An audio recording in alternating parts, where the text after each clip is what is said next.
Holidays were always a big deal in our house. Ever since I married Emily, she made it her mission to host Thanksgiving with the kind of warmth and energy that made everyone feel at home. The table was always decorated perfectly. Gold-trimmed plates, folded cloth napkins, a centerpiece of candles and pine cones arranged just so. The food was rich, the wine flowed easily, and laughter filled the air. This year was no different. Emily had spent all week planning, shopping, and cooking.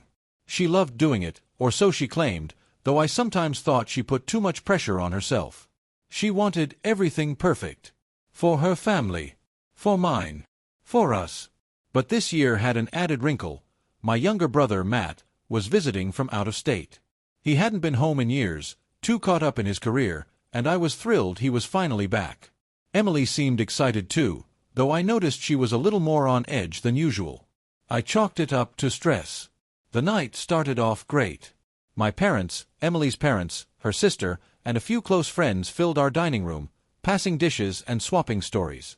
Matt and I sat side by side at the table, catching up on old memories while Emily moved around the kitchen, pouring drinks, checking the oven, making sure everyone was happy. But Matt, always the observant one, leaned over to me at one point and whispered, "Something's off with Emily." I frowned. "What do you mean?" "She's jittery. And she keeps checking her phone." I glanced toward Emily, who was smiling at my mother while setting down a fresh dish of mashed potatoes. She didn't look jittery to me, just busy. "You're imagining things," I told him. "She's just trying to make sure everything goes smoothly." Matt didn't look convinced, but he let it drop. As the night went on, though, I started to notice little things. The way Emily's smile seemed forced. The way she'd disappear for a few minutes and come back looking slightly flustered. She wasn't drinking much, which was unlike her. Normally, she'd be toasting with the rest of us. And then there was the phone. Every so often, she'd check it, her fingers hovering over the screen before quickly tucking it away. She wasn't texting in front of everyone, but Matt was right. She was checking it a little too often. Still, I didn't want to assume the worst. Maybe she was worried about something. Maybe work was stressing her out. Or maybe it was nothing at all. I wasn't the type to get paranoid. I trusted Emily. We had a good marriage. Sure, we'd had some rough patches, but what couple didn't? And yet, when I caught Matt watching her closely from across the table, a thoughtful expression on his face, I felt something I hadn't expected: doubt. After dinner, while the family settled into the living room, Emily excused herself to clean up the kitchen. Normally, I'd offer to help, but Matt grabbed my arm and murmured, "Let me talk to her." I raised an eyebrow. "Talk to her about what?" Matt hesitated. "I just have a feeling, man. Something's not right." I sighed, rubbing my face. "Fine. Just don't start any drama." He nodded, then slipped away toward the kitchen while I stayed back with our guests, trying to pretend that nothing was wrong. But deep down, I knew this holiday was about to take a turn I wasn't ready for. I tried to focus on the conversation happening around me. My father was telling a story about his fishing trip last summer, and Emily's sister was laughing at something our mom said. It was the kind of warm, familiar chaos that usually made me feel at peace. But not tonight. I kept glancing toward the kitchen, wondering what Matt was saying to Emily. Wondering if he was making her uncomfortable, pressing her for answers. Minutes passed. Too many. Finally, I couldn't take it anymore. I set my drink down and made my way to the kitchen. As I approached, I heard hushed voices. Matt's tone was low, questioning. Emily's was sharper, defensive. "Just tell me the truth," Matt was saying. "There's nothing to tell," Emily shot back.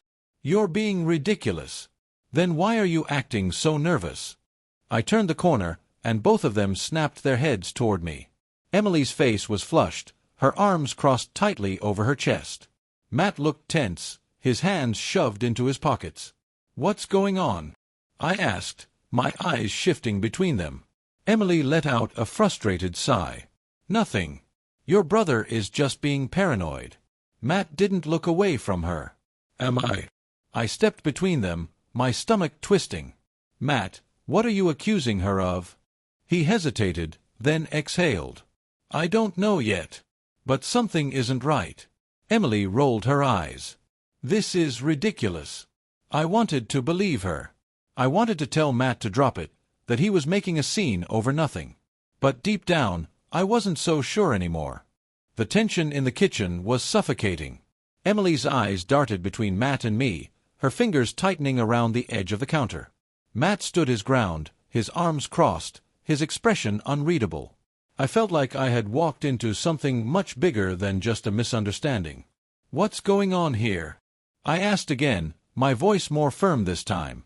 Matt sighed, shaking his head. "I just wanted to ask Emily a few things. That's all." Emily scoffed.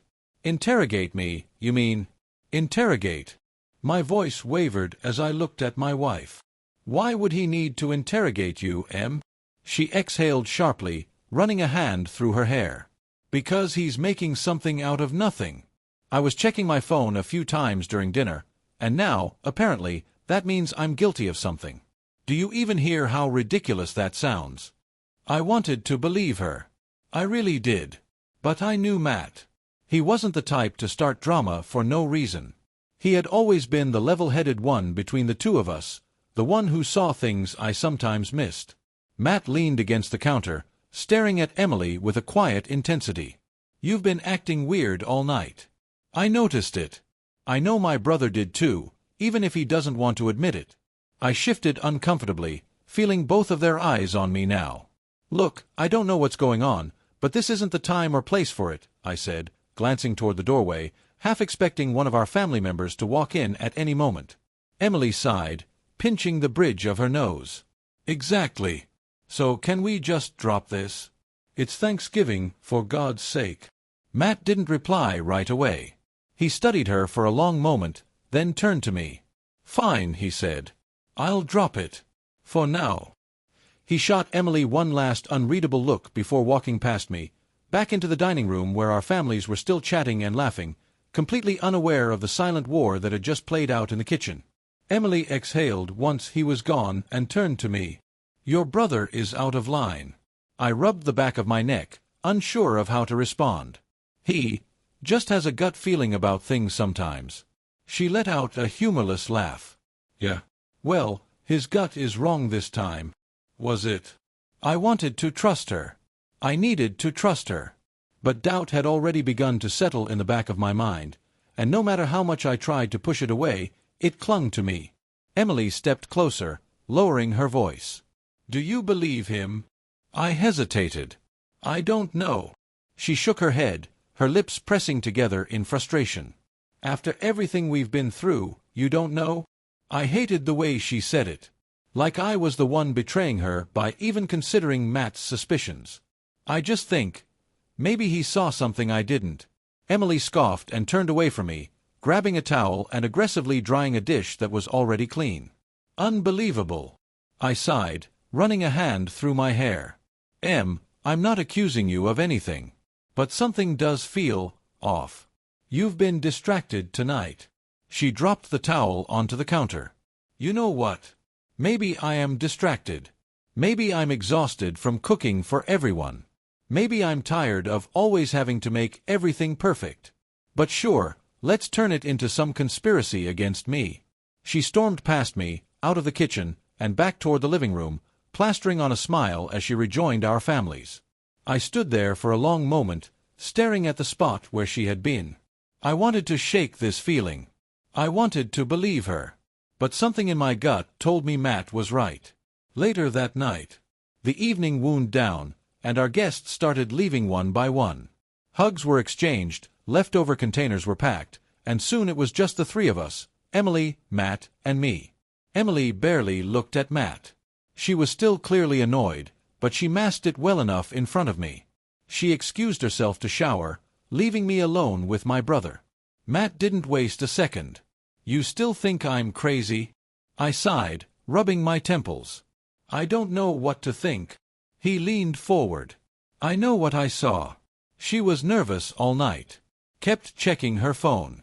"That's not nothing, man."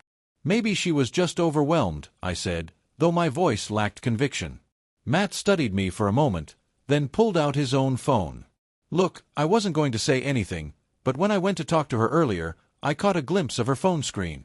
A cold sensation crawled up my spine. "And Matt hesitated, then said, "There was a text from a number that wasn't saved in her contacts. It just said, 'tonight.'" I felt like the air had been knocked out of me. "You sure?" He nodded. 100%. I swallowed hard, my mind racing. Maybe it was innocent. Maybe it was one of her friends, someone she didn't have saved. But deep down, I knew that wasn't true. Emily had every important number saved. If she didn't save this one, it meant she didn't want it to be recognized. Matt watched me carefully. "You need to check her phone, man." I hesitated, conflicted. I'd never invaded Emily's privacy before. We trusted each other. That's what a marriage was built on. But what if that trust had already been broken? Emily emerged from the hallway then, fresh from her shower, her hair damp, wearing one of my oversized t-shirts. She smiled at me like nothing had happened, like she wasn't hiding anything. "Coming to bed?" she asked softly. I forced a smile and nodded. "Yeah. I'll be there in a minute." She kissed my cheek and walked past Matt without a glance, disappearing into our bedroom. As soon as she was gone, I turned to my brother. "I need to see that phone." I stood frozen in the living room, my mind racing. Matt's words echoed in my head. There was a text from a number that wasn't saved in her contacts. It just said, "tonight." A part of me wanted to dismiss it. Maybe it was nothing. Maybe it was an old friend, a coworker, someone harmless. But the sick feeling in my stomach told me otherwise. Emily wasn't acting normal tonight. I turned to Matt. "Are you sure you read it right?" His jaw tensed. "I know what I saw." I exhaled sharply, glancing toward the bedroom. Emily's phone was in there, probably locked, face down on the nightstand like always. If I was going to find out the truth, I had to act fast. "I can't just grab her phone," I muttered. Matt scoffed. "Why not? If she's lying, don't you want to know?" I hesitated. It wasn't just about knowing, it was about what came next. If I saw something I couldn't ignore, my marriage would never be the same. But wasn't it already falling apart? I took a deep breath and headed toward the bedroom. Emily was already in bed, curled up under the blanket, her phone within reach. The dim glow of the screen told me she'd just been on it.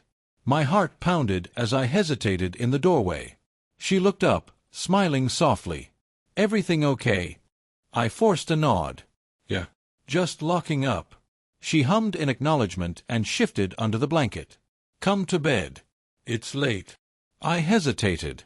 If I waited until she fell asleep, I might have a chance to check her phone. But Emily was a light sleeper. One wrong move, and she'd wake up. I needed a distraction. I forced myself to smile and walked over, pressing a kiss to her forehead. "I'm gonna grab some water first." She nodded sleepily, eyes drooping. I left the room and found Matt waiting in the hallway. "She's almost out," I whispered. "I just need her out of the room for a minute." Matt thought for a second, then smirked. "I've got an idea." A few minutes later, I stood in the kitchen, running water into a glass, when Matt called out from the guest room. "Hey, Emily." His voice was casual, just loud enough to carry. A few seconds passed before she appeared in the hallway, looking confused. "Yeah." Matt rubbed his temple. "Do you have any ibuprofen?" "I've got a headache." Emily sighed and nodded. "Yeah, hold on." As soon as she turned toward the bathroom, I slipped into the bedroom. My heart pounded as I reached for her phone. It was locked, but I knew her passcode, her birthday. My hands were shaking as I entered the numbers. The screen unlocked. I exhaled sharply and opened her messages. My eyes darted through the list of conversations until I found it. A number with no name. And then I saw the texts. Him, "Tonight?" Her, "I can't." "He'll be home." Him, "You said you'd find a way." Her, "I know. I'm trying." Him, "I miss you." Her, "I miss you too." My stomach dropped. I scrolled up, my hands clammy. There were more messages. Plans. Hints at meetings I had never known about. My breathing grew shallow as I read words I wished I could erase from my memory. Him, "Last night was amazing." Her, "I can't stop thinking about it." I gripped the phone so tightly my fingers ached. The bathroom door creaked open. My pulse skyrocketed. I placed the phone back on the nightstand and turned just as Emily walked in, her damp hair sticking to her neck, her eyes tired but warm. She smiled at me like nothing had happened, like she wasn't hiding anything. "Coming to bed?" she asked softly. I forced a smile. "Yeah." She kissed my cheek and crawled under the blanket, curling up beside me, her body warm and familiar. I lay still, staring at the ceiling, trying to process what I had just read. She had no idea I knew. And I had no idea what I was going to do next. I barely slept. My mind kept replaying the messages over and over. "Tonight. I miss you. Last night was amazing." Each word was like a knife in my chest, cutting away at everything I thought I knew about my marriage. I turned on my side and stared at Emily. She was sleeping peacefully, her breath slow and steady, as if she hadn't just sent messages like "I can't stop thinking about it" to another man. I felt sick. How long had this been going on? Was it one night? A week? Months? Years? My throat tightened at the thought. The texts didn't say his name, just an unsaved number. I needed to know who it was. Was it someone I knew? A co-worker? An old boyfriend? My mind ran through every possibility, each one worse than the last. Emily always deleted messages, but numbers didn't lie. If I could trace the number, I'd have my answer. But I had to be smart. I couldn't let her suspect anything. I slipped out of bed and left the room as quietly as possible. Matt was still up, sitting in the dim light of the kitchen, staring at his phone. He looked up when I entered, taking one look at my face and sighing. "You checked?" I nodded stiffly, gripping the back of a chair. "It's bad." Matt exhaled, rubbing his forehead. "How bad?" I swallowed hard. "She's been meeting someone." "It's physical." Matt muttered a curse under his breath. "Jesus, man." I sat down, my hands shaking. "I have to find out who it is." Matt nodded. "You got the number, right?" I hesitated before pulling out my phone, showing him the unsaved contact. "I need to call it. But if I use my phone, she'll know." Matt slid his phone across the table. "Use mine." My stomach twisted as I typed the number. My hands felt clammy as I hovered over the call button. Then I pressed it. The phone rang. Once. Twice. Then a voice answered. "Hey, beautiful. You finally free." My blood ran cold. I knew that voice. I had spent years with that voice, laughing, drinking, trusting. It wasn't a stranger. It was Ryan. My best friend. I couldn't speak. My throat felt tight, my body frozen in place. Matt's eyes widened as he watched my face, silently mouthing, "Who is it?" I gripped the phone so tightly my knuckles turned white. "Hello." Ryan's voice was still on the line, casual, completely unaware that it wasn't Emily on the other end. I wanted to say something. To scream, to curse, to demand answers. But I couldn't. I ended the call and slowly set the phone down. My hands trembled as I stared at the table, my brain struggling to process what I had just heard. Matt's expression darkened. "No. No way." I finally managed to whisper, "It's Ryan." Silence filled the kitchen. Matt shook his head in disbelief. "Your best friend Ryan?" I nodded, feeling like I might throw up. It all made sense now. The little touches. The long hugs. The lingering looks I had ignored. The way he always seemed to be around. I had been blind. Matt clenched his jaw. "You're sure?" I nodded again. I heard his voice. He thought I was her. Matt let out a slow breath. "What are you gonna do?" I pushed my chair back and stood up so fast it nearly fell over. "I have to go." Matt grabbed my arm. "Hold on. Think this through." "There's nothing to think about," I snapped. "I have to end this. Tonight." I clenched my fists. "Right now." Matt studied my face, then nodded. "I'm coming with you." We left the house in silence, heading straight for Ryan's place. My heart pounded so hard I could hear it in my ears.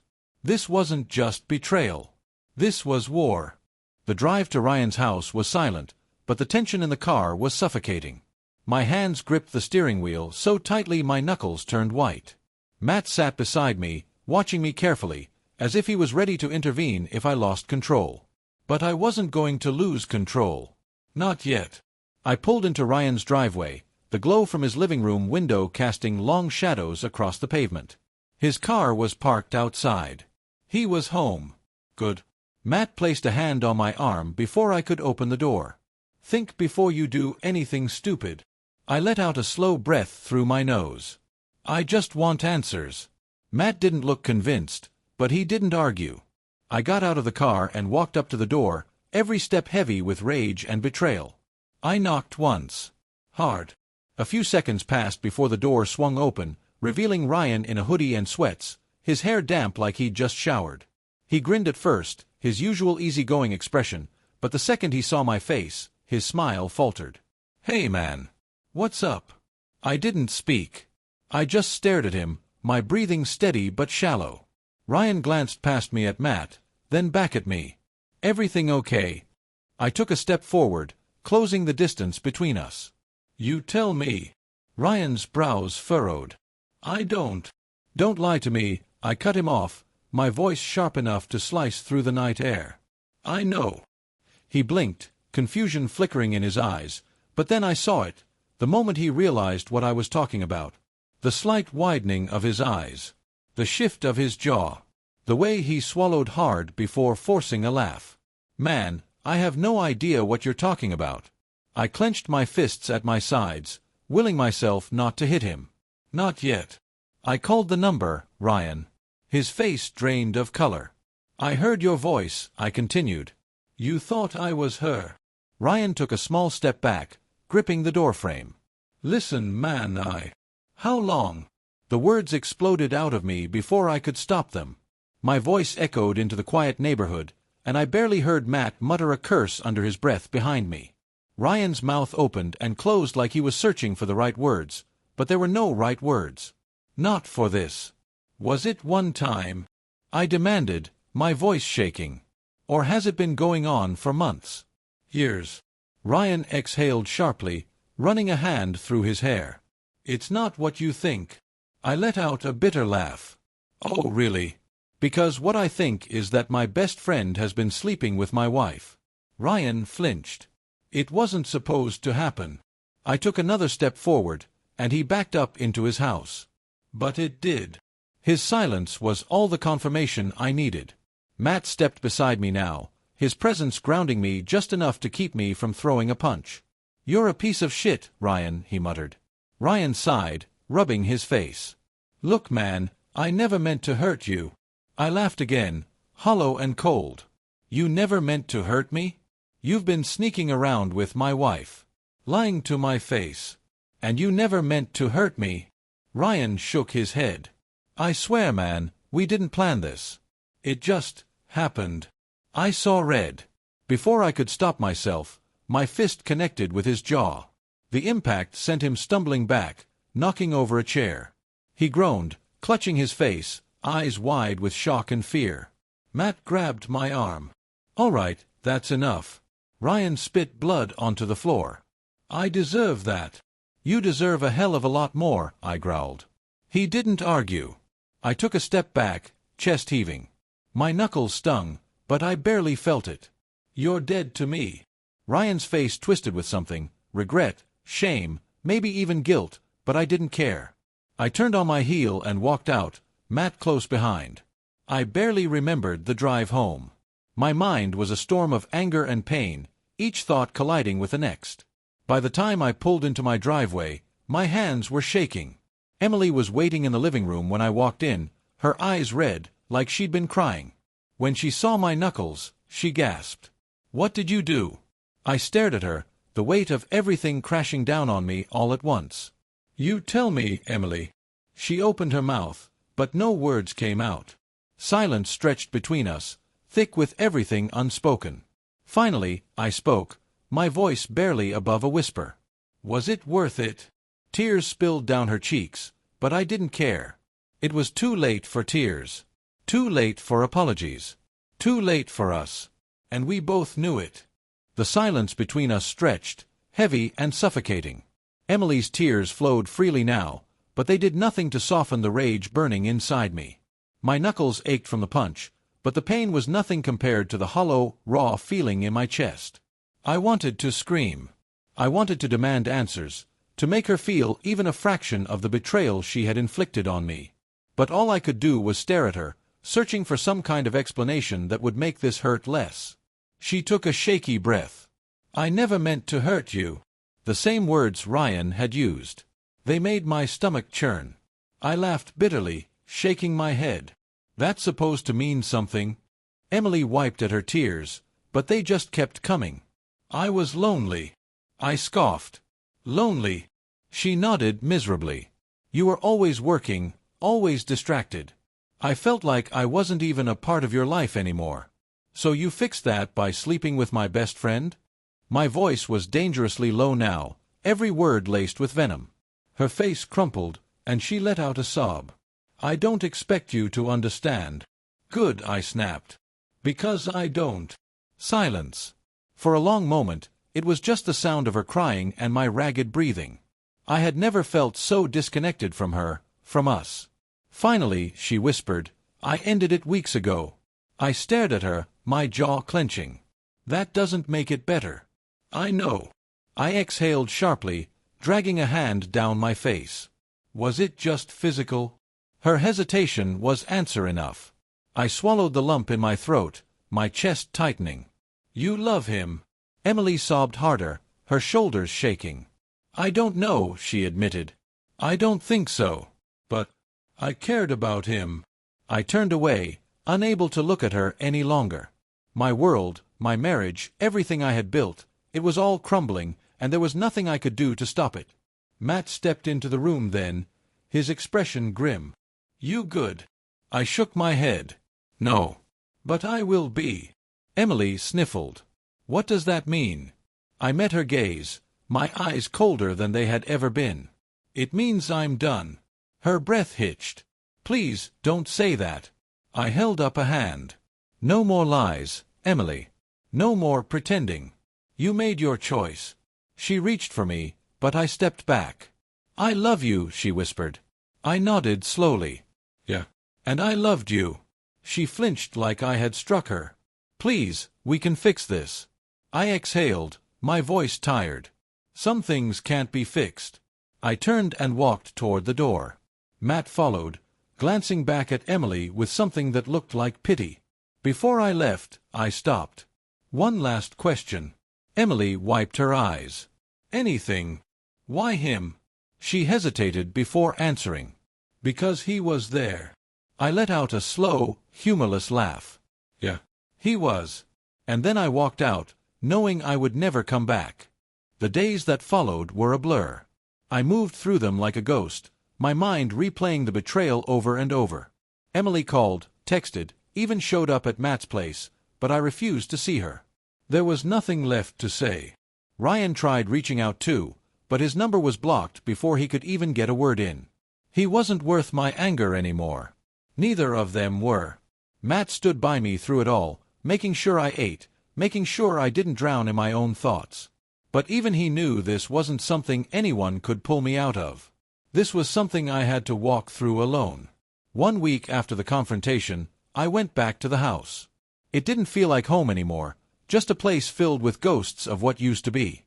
Emily was sitting on the couch when I walked in, her face pale, her eyes rimmed with dark circles. She looked like she hadn't slept in days. "Good. You came back," she whispered, voice hopeful. I nodded, glancing around at the place we had built together. "Only to get my things." Her face crumbled. "Please, don't do this." I ignored her, walking past her and heading to the bedroom. The smell of her perfume still lingered in the air, a cruel reminder of the life I was leaving behind. I packed quickly, shoving clothes into a suitcase, not bothering to be neat. I just wanted to be gone. Emily appeared in the doorway, tears streaming down her face. "I made a mistake," she choked out. I zipped up my bag and turned to face her. "Yeah, you did." She reached out for me, but I stepped back. "I love you," she whispered desperately. I shook my head. "You don't do this to people you love." She sobbed, covering her face with her hands. I felt nothing watching her break apart. The woman I had loved, the woman I had trusted with everything, She didn't exist anymore. I slung the bag over my shoulder and walked past her, my step steady, unshaken. At the door, I paused. I hope it was worth it. She let out a broken cry, but I didn't look back. I stepped outside, breathing in the cool night air, feeling lighter than I had in weeks. Matt was waiting by the car, watching me carefully. "You okay?" I let out a long breath, nodding. "Yeah, I will be." He clapped a hand on my shoulder as I tossed my bag in the trunk. "Where to now?"